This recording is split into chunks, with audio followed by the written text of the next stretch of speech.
said to them, "Truly I say to you, there are some standing here who will not taste death until they see the kingdom of God after it has come with power." And after 6 days, Jesus took with him Peter and James and John and led them up a high mountain by themselves. And he was transfigured before them, and his clothes became radiant, intensely white, as no one on earth could bleach them. And there appeared to them Elijah with Moses, and they were talking with Jesus. And Peter said to Jesus, "Rabbi, it is good that we are here. Let us make 3 tents, one for you, and one for Moses, and one for Elijah." For he did not know what to say, for they were terrified. And a cloud overshadowed them, and a voice came out of the cloud, "This is my beloved Son, listen to him." And suddenly, looking around, they no longer saw anyone with them but Jesus only. And as they were coming down the mountain, he charged them to tell no one what they had seen, until the Son of Man had risen from the dead. So they kept the matter to themselves, questioning what this rising from the dead might mean. And they asked him, "Why do the scribes say that first Elijah must come?" And he said to them, "Elijah does come first to restore all things, and how it is written of the Son of Man that he should suffer many things and be treated with contempt. But I tell you that Elijah has come, and they did to him whatever they pleased, as it is written of him."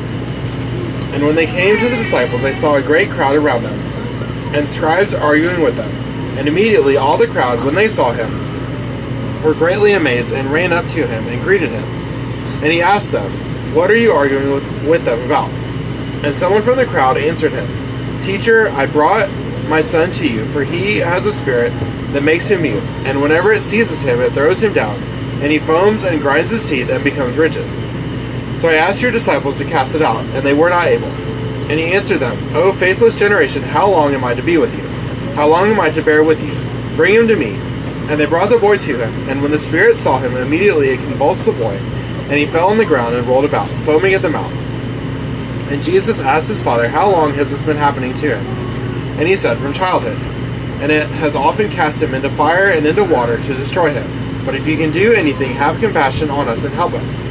And Jesus said to him, "If you can, all things are possible for one who believes."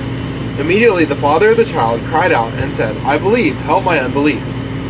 And when Jesus saw that a crowd came running together, he rebuked the unclean spirit, saying to it, "You mute and deaf spirit, I command you, come out of him, and never enter him again." And after crying out and convulsing him terribly, it came out. And the boy was like a corpse, so that most of them said, "He is dead." But Jesus took him by the hand and lifted him up, and he arose. And when he had entered the house, his disciples asked him privately, "Why could we not cast it out?" And he said to them, "This kind cannot be driven out by anything but prayer." They went on from there and passed through Galilee, and he did not want anyone to know, for he was teaching his disciples, saying to them, "The Son of Man is going to be delivered into the hands of men, and they will kill him. And when he is killed, after 3 days he will rise." But they did not understand the saying, and were afraid to ask him. And they came to Capernaum, and when he was in the house, he asked them, "What were you discussing on the way?" But they kept silent, for on the way they had argued with one another about who was the greatest. And he sat down and called the 12. And he said to them, "If anyone would be first, he must be last of all, and servant of all." And he took a child and put him in the midst of them.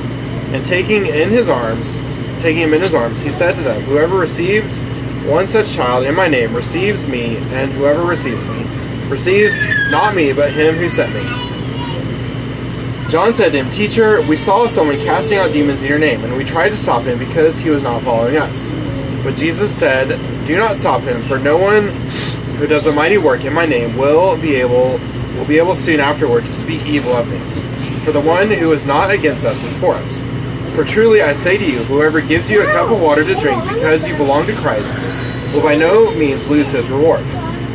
Whoever causes one of these little ones who believe in me to sin, it would be better for him if a great millstone were hung around his neck and he were thrown into the sea.